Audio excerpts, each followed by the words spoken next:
Hello, this is Teresa Phelps Martin, being a little raw and real with you right now. I'm getting out of my comfort zone and trying to do everything in just a way. And I gave somebody else this advice, and so I laughed because I needed to hear the advice for myself.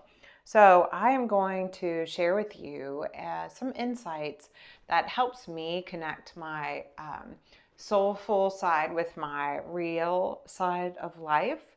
And that is the heavens above. The sky is my altar.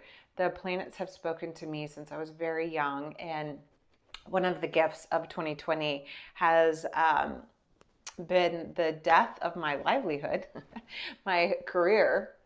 It hasn't died completely. It's just in a great phase of transformation, which yours probably is too. And so it's given me permission to dive deeper into these studies of a language of astrology, so that I can help people in their own growth and their own guidance. So I am a moon child. My moon sits at the top of my chart for anybody who understands that in Cancer. So some people would say that means I have a double moon. But it also squares Pluto, and I have 8 planets. Sorry, I do not have 8 planets.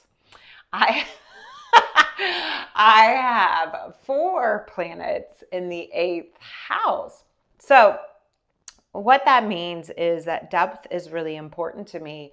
And sometimes we can go deep and we can go into a darkness, let's say this, or into a void, because sometimes darkness has such a connotation to it, into a void where uh,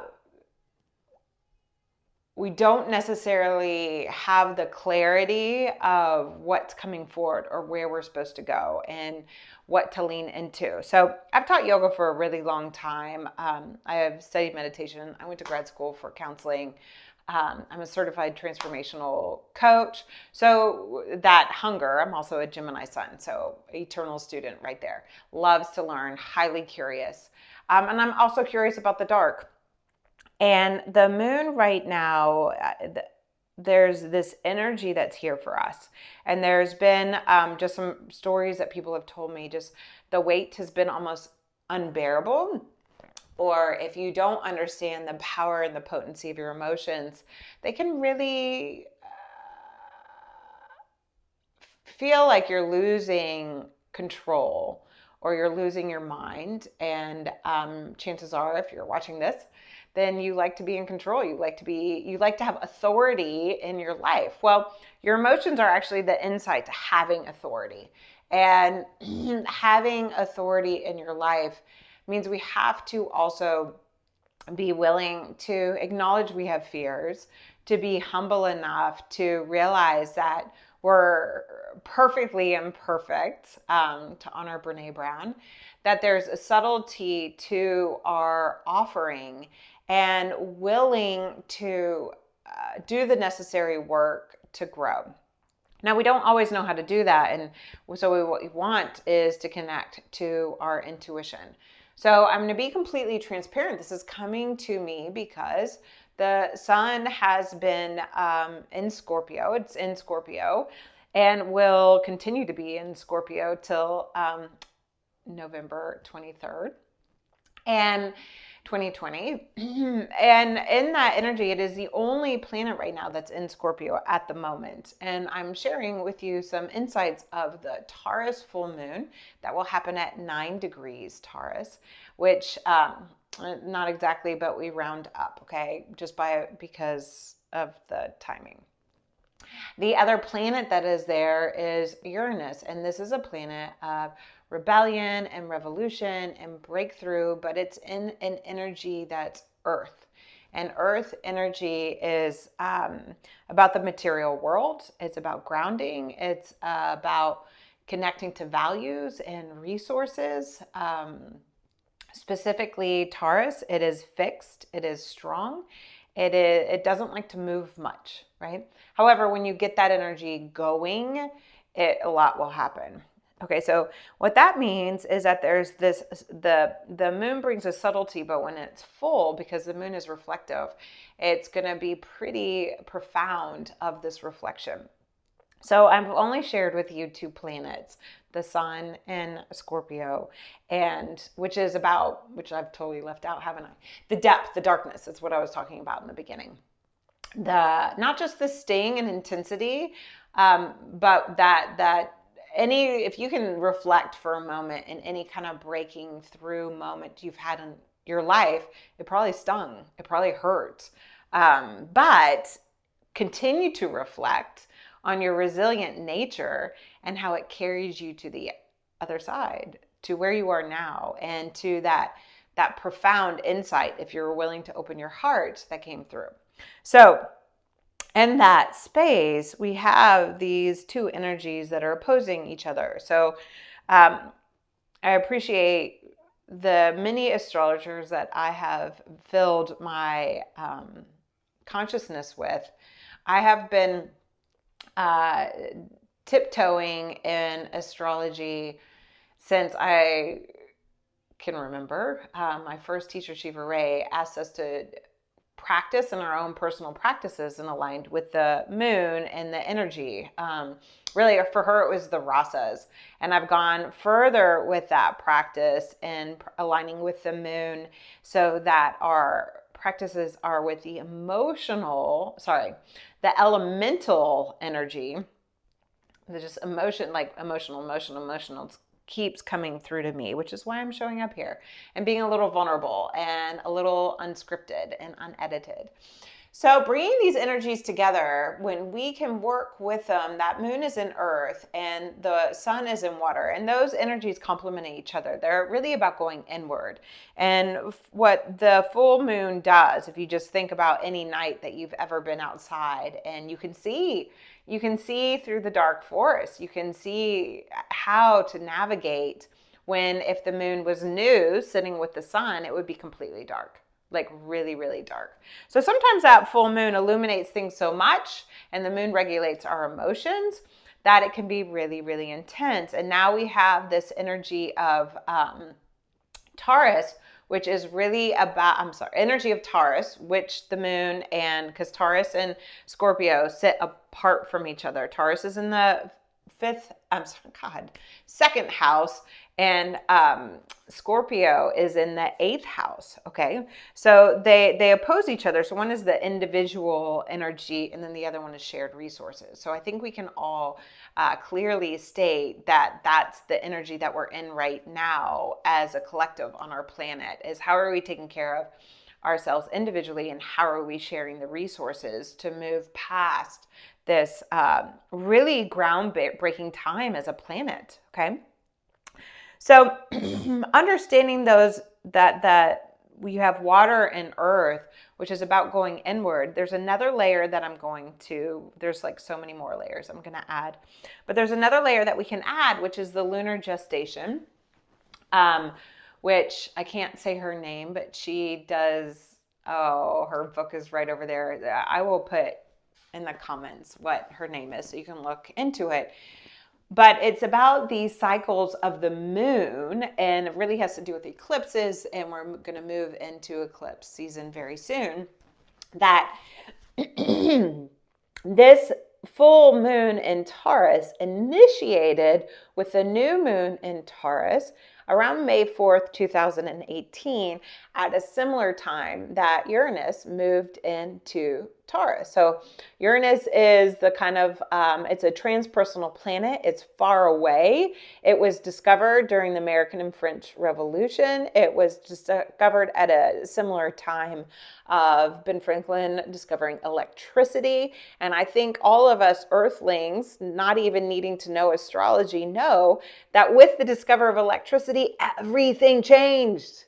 Hello, everything. It was the Industrial Revolution that soon accelerated our discovery of life and engagement with one another. Okay, so tying this all back together, individual resources, shared resources, that if you can work with yourself and you can kind of listen to what was going on, in your own world, or just kind of look at your day planner. That's my practice. My little Lulu's here. Um, she's a Libra, so she talks. And you can look at your day planner, look at your date book of what you were doing, and that might trigger a little bit of what was happening. That's my way of connecting to it. If you have a journal, read your journal. And what's happening right now is that, oh, this is that little nudge that's now fully illuminated. And that's going to give you the breakthrough. It's not going to give you the momentum, but it's going to give you the breakthrough that you need for yourself, your own wisdom, so that you can begin to integrate some of these lessons that have come forward for us into your life so that you can live more clearly and not be afraid of the emotions, of remembering that we all hold fears, of remembering that we all have an energy within us that is really is a beacon of light for somebody else. This is like the greatest gift of cyberspace, in my opinion. I'm going to show you Lulu because she's the sweetest thing ever. The gift of cyberspace, of being able to connect, right, through these platforms where we can't be in person. I mean, come on, how genius was it that we've amplified our ability to work with these modalities so we can stay connected, okay? So in this, we're not going to necessarily be able to like, yes, I know exactly what I need to do. It's all going to happen, because there's a few other details, and I'm going here. This is where I'm being a little, I could talk about, I've been talking about the moon. Anybody who's doing yoga with me back in 2003 knows that I talked about the moon. So now it's 2020, that's 17 years. All right. So while I'm still not an astrologer, I am a devotee of, I just went for my notes. I am a devotee of the heavens above, and have been since I was a young girl. What I want to share with you is a little extra detail. Sorry, Lulu totally wanted me to lighten up. So, okay. So in that lighting up, I want you to understand that there are other planets at work right now. So we have the moon and Uranus that are in Taurus. This earth energy, fixed earth. So it's just really like steady. I will. A great thing that Deborah Silverman, all astrologers will do, will associate these archetypal energies with physical beings and bodies that we can associate with. And so it's the Buddha. It's just about releasing attachment. Okay. And it was still really living from your values. So how do you do that? You trust. You trust in yourself. How do you gain the trust with yourself? You acknowledge that you have an ego that pays the bills and keeps you motivated to feed yourself. Not so much. I'm not an advocate of renouncing the householder life. So I'm not interested in killing the ego, but rather make friends with it so that you can say, hey, of course, I hate fear. I know you. I get you. You're here. We all have betrayal, rejection, abandonment issues. It's there for all of us. So in that energy, we want to be able to share in the emotional undercurrents, so that we know that these deeper or heavier feelings that we're feeling, we don't have to feel them alone. So now a traditional or more sophisticated astrologer will dive into the Capricorn energy and the Aries energy, but I'm going to dive into Pisces energy. And I'm going to dive into Pisces energy because Neptune is the planet that sits in Pisces. It's home. It's all about spirituality. It's all about this connection to our more mystical and otherworldly energy. It's people who have Neptunian energy that's really strong. My Neptune opposes my sun. It can fog how we engage in this physical reality. Pisces is the archetype of the assimilation of all the energy. It's the 12th house. And so this Neptune is ahead of the game a little bit. It moves really slow. It's going to be there. Like all children that are being born right now, including my kids, and my oldest is 6, have Neptune in Pisces. All right. So I'm going here first because I really feel moving forward, it is essential for us to connect to our sense of spirituality. However you define it, to really be clear and having an authentic articulation, but I don't want to go on that tangent, of your own accord, that you can really dive into narrating what it means for you, even if that means narrating your don't believe in God. Okay, maybe you just believe in the earth, and that's beautiful. Or maybe you find all this random, and in that case, you're probably not listening to this because that means you don't feel your emotions. Or maybe you do, and you just, whatever, you go through. But emotional energy is the currency of our soul. So working with our emotional landscape, we can actually learn how to grow and evolve. And emotional transformation is profound, profound when you're on the other side. Okay, so Neptune is there, and it's in a sweet, sweet conversation.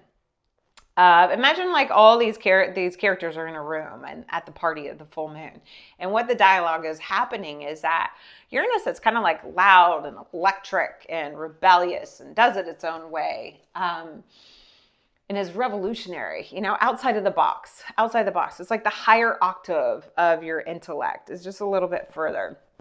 And kind of like that groundbreaking ideas, right? That changes history. Neptune is in a sweet conversation. So Neptune's in a water sign and Uranus is in an earth sign. And so what that means is that they're talking to one another in a very like easy, harmonious conversation.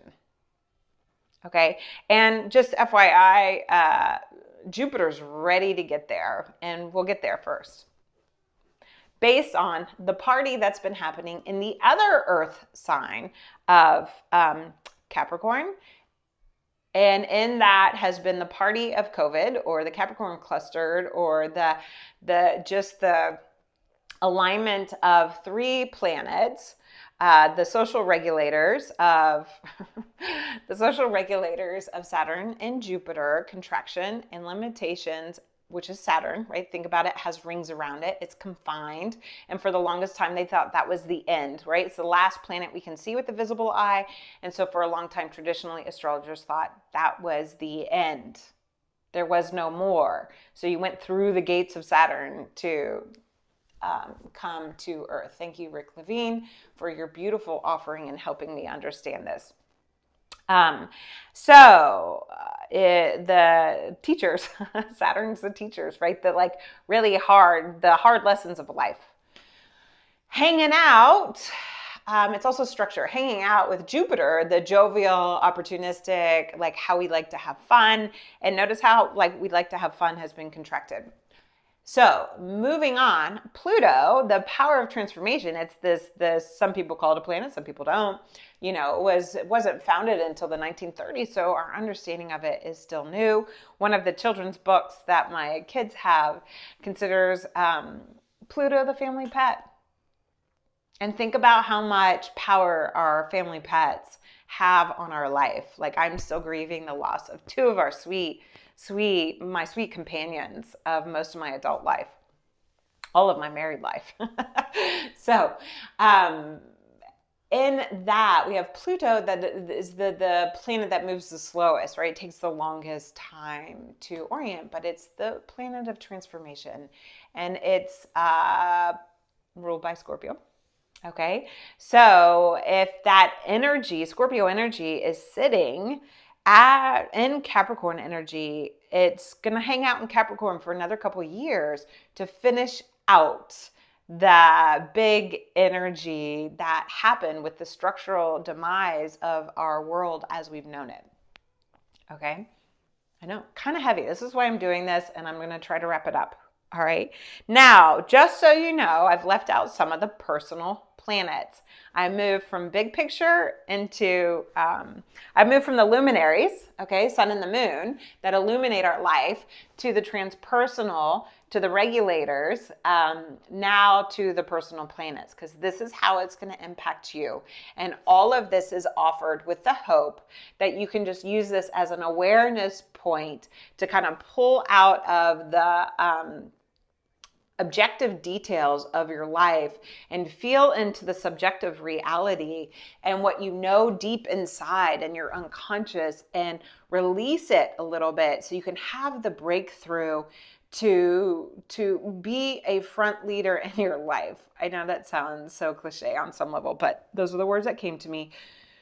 And that you can really, in the individual authority of yourself, be a beacon to those that see you in real time in your life. So mine is for my children and for my spouse, my husband, and then to the friends that I get to engage with, which are minimal. And letting them do it on their own time, but I stay steady in that. And then obviously those of you who hang out virtually with me. So in that, we have the personal planets. I'm going to start with Mars. It's in retrograde. And then I'm going to jump to Mercury. It's in retrograde. So two of the personal planets are moving, and the illusion of moving backwards. But in the wheel of a horoscope, a chart, it's moving in degrees backwards. So it is moving backwards. And in this, they're moving back to this sort of like Mars in Aries, where it's home. Okay, Saturn's at home in Capricorn, and it's about to leave, and it won't be back there for 50 some odd years, I think. Maybe even longer than that. 29 years. Okay, 29 to 30 years. And then, so Saturn's at its home. Pisces is in its home. Mars is in its home. Venus, I'll get to that, is home in Libra. So you have a lot of planets sitting right now in their homeland. Like really, it's like when you go home and you get into your bed, right, under your covers. I've never heard an astrologer say that. But it's just like, well, how great does it feel when you come home to your house, your authentic place where you come alive and you hold the greatest authority? It's amazing, right? Amazing. So Mars, though, is like, I'm ready to move on. I got all this information because I had a big old conversation with Saturn and Pluto and Jupiter. Like, let's go, let's go. And it doesn't like having to stay home longer. It's ready to go fight. It's ready to go be a warrior. It's ready to catch up with Venus, just FYI, as far as my download goes. Now, Mercury, we know Mercury goes in retrograde. It's all the popular pop culture conversation. Mercury is our intellect. It's our mind, right? So it's the lower octave of Uranus. Mars and Pluto are associated in octaves. Like if you think of music, like you have A and then you have A major or A minor, right? So think about it that way, because that's the song of the soundtrack to our life right now. Thank you once again, Rick Levine, for your language, because it's very helpful for me in telling my story and how this can help you be more mindfully you. So our ambition, our drive, the container of ourselves that moves forward is ready to go, and it can't. It's got to go back. And okay, I had this big conversation with these social regulators in the transformer, and I know what to do, but you're not letting me go yet because it's not time yet. Okay, we gotta ride some other energies out. Mercury is the mind, so we're going back really to like think about the way all these planets move. They move in the same cycle. They're highly consistent and predictable. Thank you to Kepler for helping us navigate how the planets articulate and move. So in that place, we're going back to the deep emotional waters, because Mercury, when it has a year's time, it's really cool. These planets travel in the same elemental energies for a while. So next year, Mercury retrograde will not happen in a water. I'm not exactly sure what it is, but Jupiter and Saturn cycle will move into air, and it's been in Earth for like, I think Anne Oralty said, and I could have said your name wrong, so I apologize. I think for 500 years, a really long time. Like we won't see it in our lifetime. Okay. So that being said, it's big. It's ideas. We're going to have, I think we're just going to really change the way of our reality and our intellect. And so this emotional undercurrent, Mercury is in retrograde in Scorpio. However, for this full moon, it's in Libra, where this is a really, really important detail. It's all important in my opinion.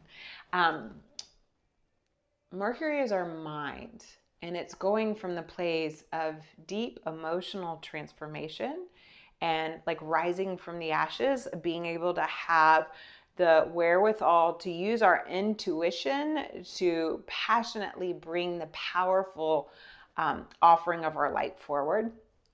The rebirth, the death and life cycle, the renewal.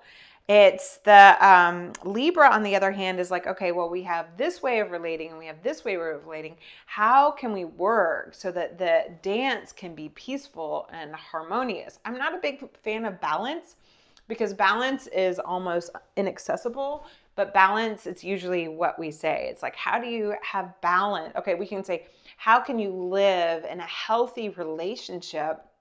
Because it's about relating, of stepping out in the world and pulling back in to nourish you. And even if you're more extroverted and you refuel by being around people, you still want to connect and go into the void so you can tap into your intuition. Okay. It's really important that we do this. And I believe this in a major way, which is why I feel like I've been given the gift to dive into astrology right now. Like to really step forward soon and call myself an astrologer. So that being said, you have authority, and I want to get to Venus. I am ending on Venus on purpose.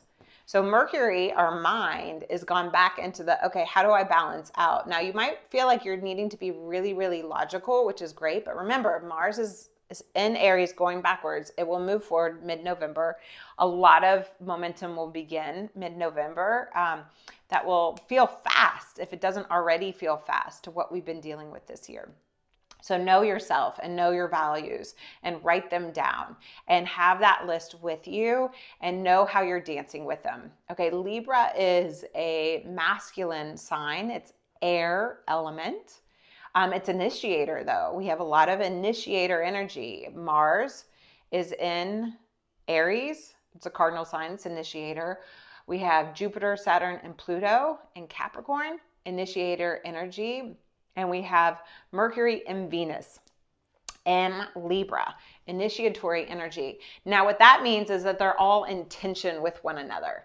And in my opinion, in my humble opinion, and in my insight, Venus, this could be because Venus is conjunct my sun, is our energy of values, of beauty, and she's home in the aesthetic offering of life where there's a harmony and equality between the masculine and the feminine. And I'm talking on an individual nature, but if it's individual, it's also collective, right? The macro and the micro. And to really pause. And so what this means is that Venus has just got a big blast of support, or is about to get a blast of support from, I think she just had them, right? Because when she was an earth sign and all these heavy hitters, regulators were an earth sign, they were like, okay, go. Hey, we're actually passing on to you. We're giving you the nudge. You get to really help effectively integrate these lessons. Mars is gonna, whatever, I'm getting ahead of myself. Venus, I just want to share that I really believe that her qualities, her archetypal of, she's volcanic. The planet, Venus, is volcanic. So her surface is always changing. And really being able to adapt.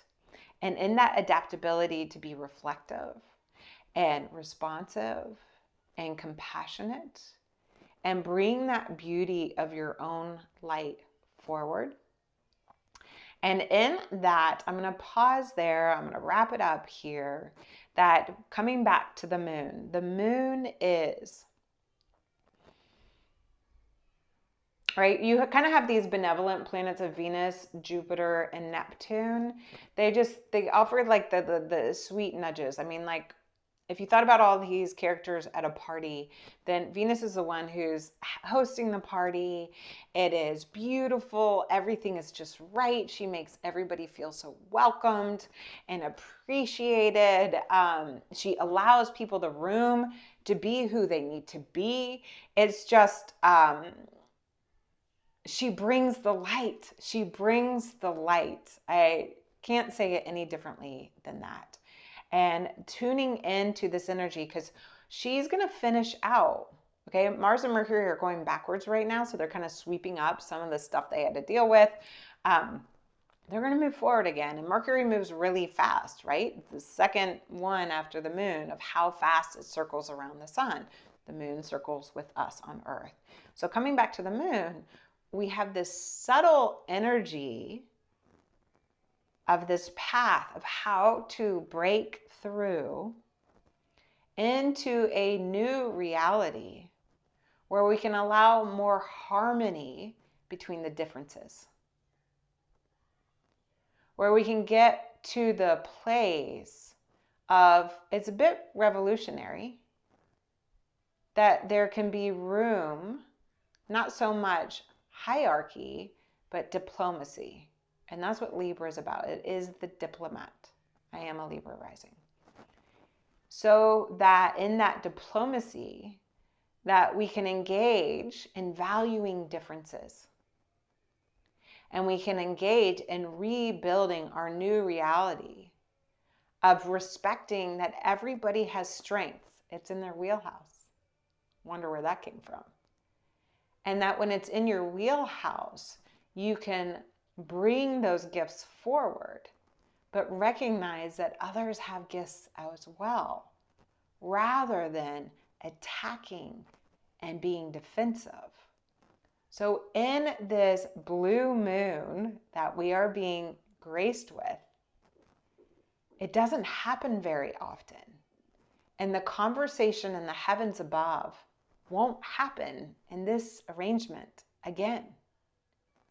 So if we can respect that, I remember the first time somebody told me that a full moon is auspicious and that we don't practice, we meditate. I got scared out of the wazoos, but now I understand it's because we can tune in to the celestial conversation, to our higher self, right? Here's that Neptune energy, to that mystical empowerment, the other side, the energy that is unseen, because that's what Neptune is all about, and work with it in a way to be respectful and honoring, right? For any of you who know yoga and know the Bhagavad Gita, this is what we're living right now. And in my opinion, the Bhagavad Gita, when I studied it in one of my certifications, we had to like put into our own words what the Gita was. That it's about remembering the love. That how have we forgotten it? And in that time, now that I've gone on this tangent, in this time that the Gita supposedly was written, kind of our understanding of time that we don't fully understand because maybe there's no time and it's all happening at the same time. We were given this amazing teacher who blessed the earth, Pisces, to remind us of love, not judgment. So I'm going to end there to encourage you to give yourself a little remove, that this time of year in the Northern Hemisphere, there's a big celebration of the other side. And it is playful and it is jovial. And part of the reason why there's All Saints Day and De los de Muertos is so that we can remember our ancestors and that guidance, because we are not alone. And that steady presence of any teacher, of any ancestor that worked really hard so that you can be here, that you can honor and recognize that since we're in this time where we're not out socializing. We're in this time of renewal. And let the moon bathe on you, because guess what? Our current reality will one day be history, and pretty profound history. And so knowing that, do you want to be in a place of regret or in a place of reflection where you can remember the reverence you held for the resilience of your own essence? And in that resilience energy, I'm going to end with this little detail that the sun and the moon are so consistent. So consistent. And they've been spinning around in the heavenly sky for billions of years. So we will carry on. But our essence will carry on. So what part of history do you want to be a part of? And this isn't anything of what side do you want to take, but the legacy that you're going to leave for those who are yet to come. So give yourself permission to have boundaries, to just tune in. And it's not just one day. This is the beauty of the lunar gestation, is that it's over time. But if we can get into that ritual of tuning in to the bigger energy, to understand our own individual energy, then we can live more from our sacred essence. We can live more authentically aligned, and we can bring that light forward. So in that, I thank you. I thank you for tuning in. I thank you for listening. And I thank you for being you. Even if you don't agree with anything I just shared, thank you. Because you have authority. You are in charge of you. You get to choose you. This is one of the coolest parts of my grad school career, was learning about choice therapy and reality. Choice theory, reality therapy, or reality theory and choice therapy. One or the other. I can't even remember right now. You do you. And be you, be true, be real, but be mindful of you. This life is precious. And we're not alone. So thank you.